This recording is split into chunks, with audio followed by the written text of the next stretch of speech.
okay, now let's talk about it. Since we talking about it, let's talk about it. When you say you still want to be in the States, but then how many times we go back to the States almost every summer? We've been here, we've been out of States 11 years. We've been back to the States, 8 out of 11 years? Or maybe for you, 9, 8 for me? Something like that. I missed one time, I think. One time I didn't go, you went. You've been twice in 1 year? Mm-mm. Not twice? All right. But when you go back and you compare, and I'm just not saying it's good, you're just doing it, but when you look at your friends, your family, and you see their life in America, that's what you want? No, I don't want their life. I want my life.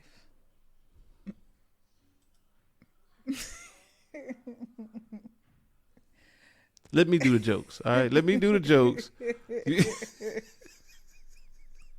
You do the, you just answer the question and speak from the heart, all right? They answer the question. I said, I want their life. No, I don't want their life. I want my life. So you want to live in the projects? You want to live in your own projects? That's what you want? I don't know nobody that live in projects. I don't know what you're talking about. You don't know nobody live in the projects? Mm-mm.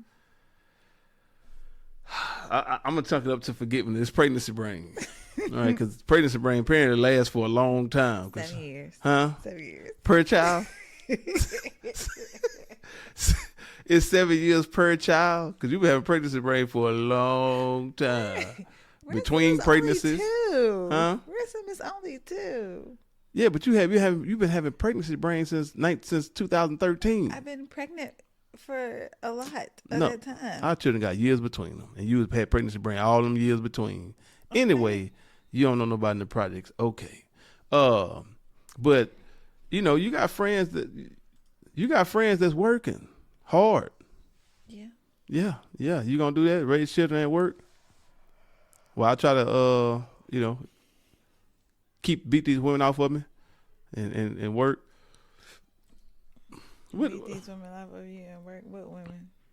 The women in America that's waiting on me, all of them. Women are very attracted to a married man. Yeah. I'm worth a lot. Okay. Yeah, especially if they see me providing for you. You know what I'm saying? Don't we get on here and talk about this whole second wife thing. It's a lot of women, they might not want to be no second wife, but they for sure don't mind being a side chick. Yeah. That is true. So I'm just saying though, I'm being funny, but you see all the stuff that come with you see what a lot of your friends going through in the States, the struggles, Yes. and then on top of that, raising children in America. That is, to me, that's terrifying. That's the biggest. I mean, sorry. Go ahead. I mean, there's many perspectives, but yes, we see how our friends live, some of our family. But then there are many women in the States that homeschool and don't work and do what I'm doing. Yeah.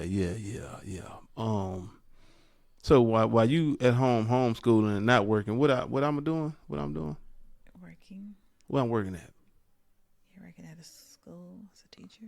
In America? That is not what you would be doing In America. if we were in America. If I'm in America and I'm working at a school, you ain't got to work. You can homeschool. So we definitely living in the projects. We in the projects on a teacher salary with 4 children and a wife, and y'all eat every day, drink water every day, a lot of milk, a lot of eggs, and you seen when we went to HEB last summer. Yeah. You seen how I went off in the store. You seen it, all right? I asked the lady, ma'am, how y'all live like this? How is this? How is this sustainable? This is ridiculous. So, Okay. I'm just saying, reality. I'm gonna go be a school teacher in America, and you're gonna be a stay-at-home mom. You will not be a school teacher in America because you're not qualified to be a school teacher in America. What you just said? I asked you where I'm gonna work. What you said? Oh, I thought you were saying here. I'm Oh sorry. man, stick with me now. I ain't talking that fast. I'm saying we go to America. You said there's lots of mothers that homeschool and stay at home with their children, and I said, well, while you staying at home with your children, we talking about in America, what am I going to be doing? And your response is? Working. And I said, working where? I don't know, darling. You said a school. Now all of a sudden you talking about you thought we was here. So, see, this is what I mean. Like when you talk about going back to the States, and the reason why I'm bringing this up is because we talked about this before, right? I told you before, when you tell me something as your husband, it is my joy, it's my pleasure to go and provide these things for you. But it got to be realistic, not idealistic. So like, well, hold on, let me just tell you, like, because remember you sit there one time we was pillow talking, and I wish I had some sound effects to do the sprinkles. Right, you went off and you was like, yeah, I want to live in a secluded area in a big log cabin house and have animals. And I ain't never seen no log cabin house. yes, you anyway. did. Yes, you did. Log cabin. Yes.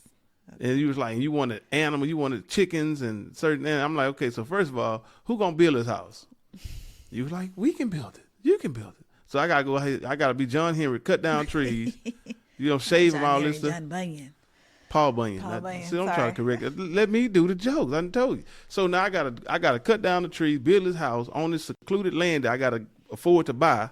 I gotta get the money to buy this. It's wherever we're gonna build this house at, and then we're gonna have chickens and all. And I'm telling you, baby, listen, because when you tell me that kind of stuff, it might be a dream to you, but I'm logically thinking, how can I make this happen? So I gotta play this out in my mind. I gotta visualize this. I'm saying, well, and this is what I told you. I said, well, baby, who gonna provide and clean and protect those chickens and the other animals? Because you got to protect them chickens. You got to clean behind them chickens every day. You got to feed them every day. You got to do all these things. So I'm just saying, so the reality of it is a little different. But when you tell me these things, I'm seriously thinking about how can I get this for my wife. So when you tell me you want to go back to the States, I gotta think about all these things. Remember we talk about going on vacation, how when we're on vacation, you're on vacation, I'm not. I'm on guard. I got to protect I'm in a strange environment, a foreign environment at best, and I have to make sure that my family's safe. I got to make sure that every dude moving out here is not going to try to attack my family or attack me, buying the strong man and then do what they want to do. So when you talk about going to the States, I have to consider all these things. Where I'm going to work, insurance, health insurance, car insurance, life insurance, what else? Schooling. You say homeschool like it's simple, but in most families in America need 2 incomes. You know what I'm saying? So we need a nice savings when we're going back, because we can't go back and just lean on people too long. That don't work out for nobody. So it's a lot that goes into it. And you're saying you want to go back, and I'm saying, is that the best thing for our family? Is that the best thing for our children? And these are the things I have to consider. And so it sounds good, it seems good on the surface, but I think this is just me, and you can give your perspective on it, right? Mm-hmm. I think that the situation that we have now is the better situation, where we can go back and visit and enjoy the benefits of the luxury of America, but not be immersed in it. You can get in and get out, because the exposure that children have to things that are ungodly in America is greatly magnified opposed to pretty much anywhere outside the world. And, I just want to say this too, and I'm going to go back. I want you to respond to what I said about, the whole being able to go in and out America's visit as opposed to staying is better. But also with my job situation, how I got that job is through the Most High. As you made it abundantly clear to everybody listening, and my credentials don't necessarily, reflect what they're looking for on paper. However, I'm greatly qualified, and I've proven that over the years. I've been there every 100% agree. Every school that's hired me has, benefited from my from my employment. So you're the man for the job. Yeah, I've become an asset. And that's always my goal. But looking at how things worked out, I got to the country, I started my own little thing. I was going, I'm outside, I'm in a foreign country, walking the streets, passing out flyers, got hired, got somebody contracted me out. From there, I went to a school in administration, which I don't know how I was trying to sabotage the job. Telling people, look, I don't play them games. Listen. I'm about discipline. I can't deal with no children. Well, how would you like administration?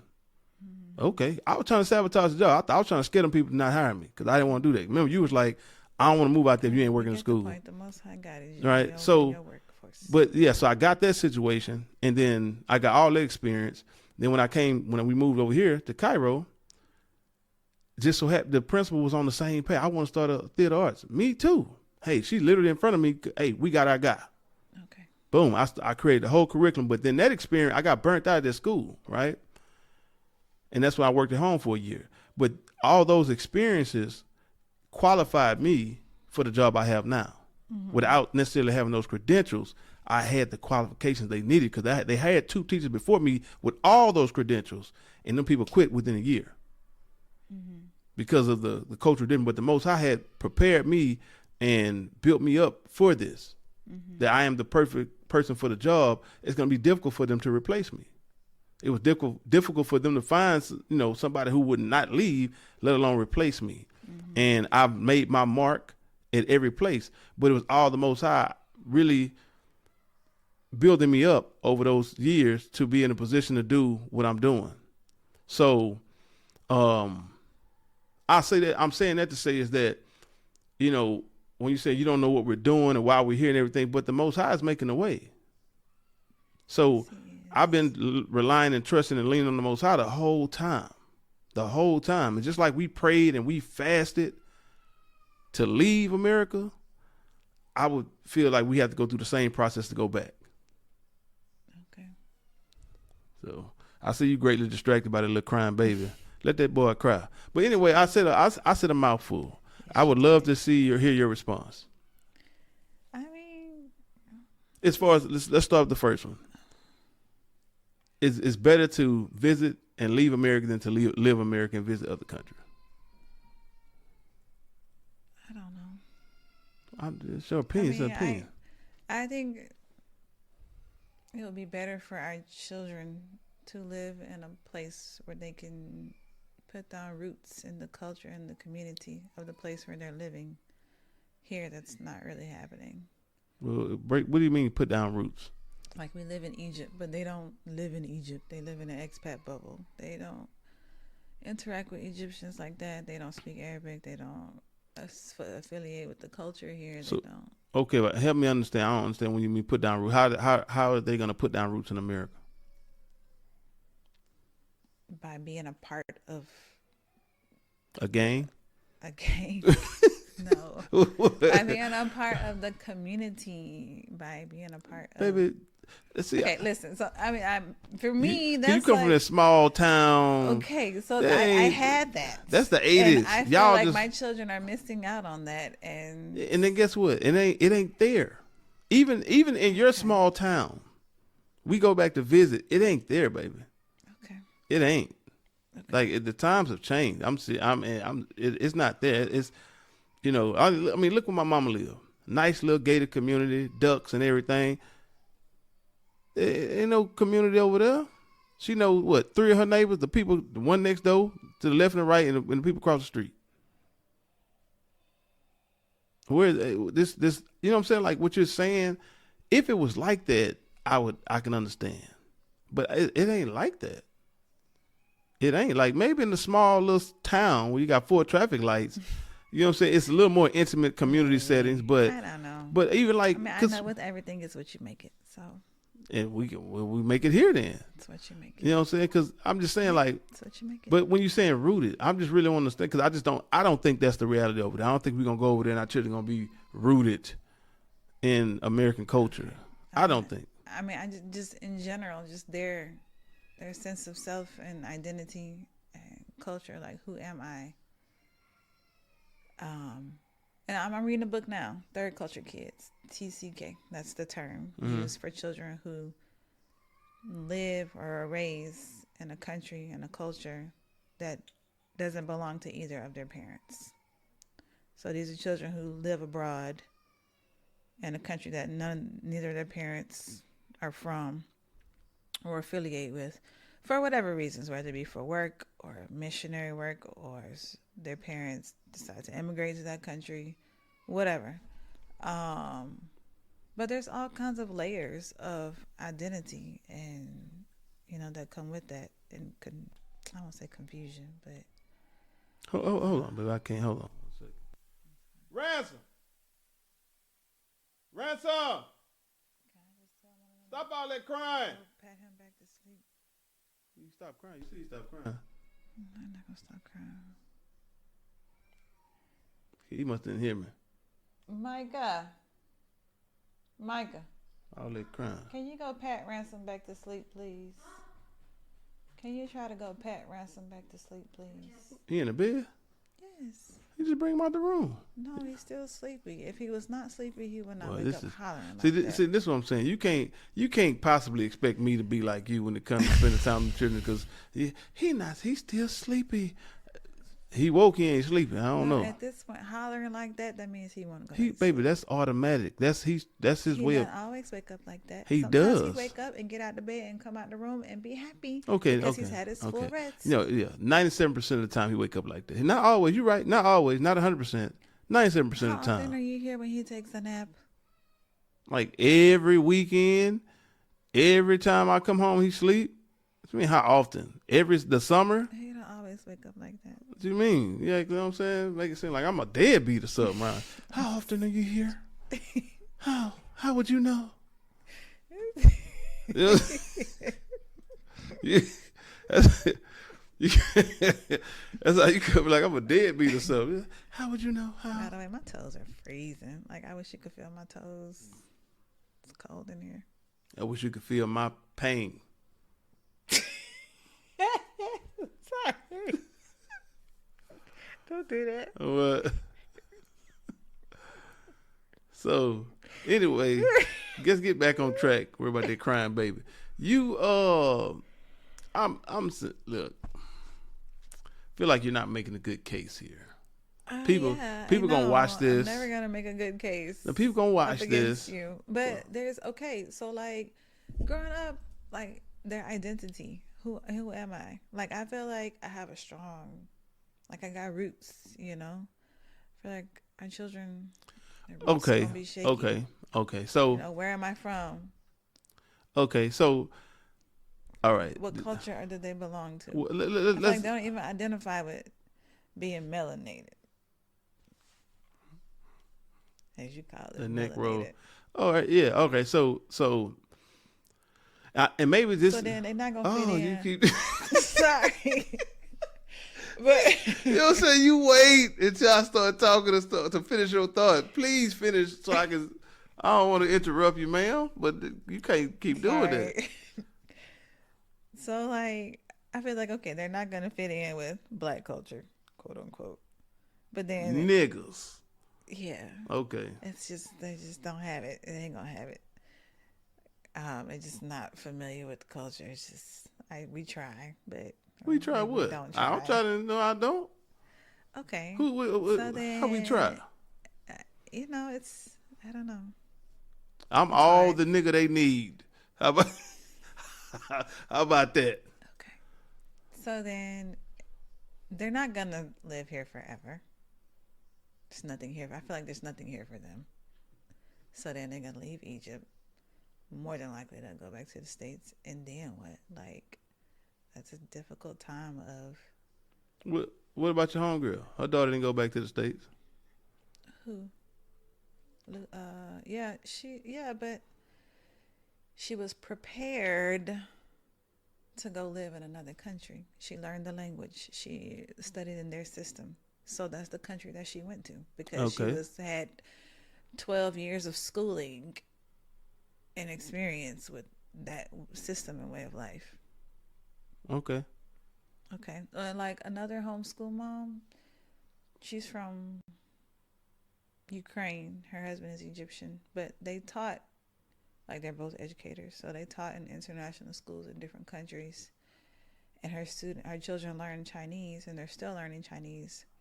And even though now they're unschooling, the one thing she says she's a stickler about is them continuing to learn their Chinese and keep up their Chinese because her aim is for them to go to school in Mongolia in Mongolia, Chinese is a second language, so they could go study there in Chinese. Well, let me light you on something that may or may not happen, because a lot of parents have a lot of plans for their children. Their children change their minds. It's So true. that happens. But going back to identifying with the culture, right?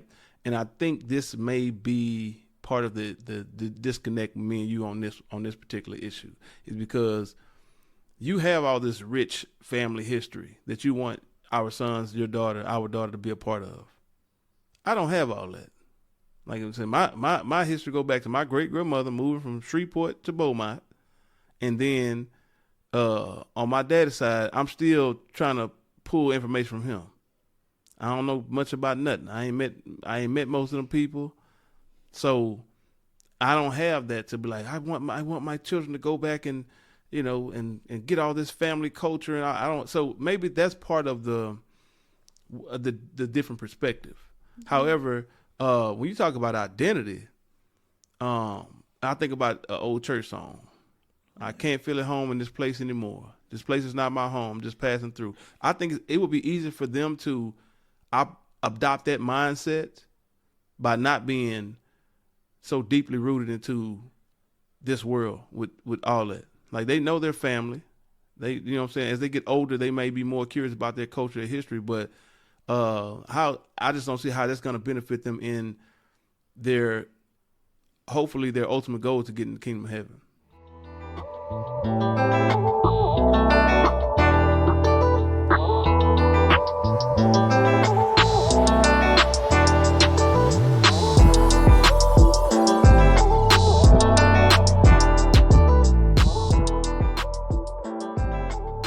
Don't forget to like, comment, and subscribe.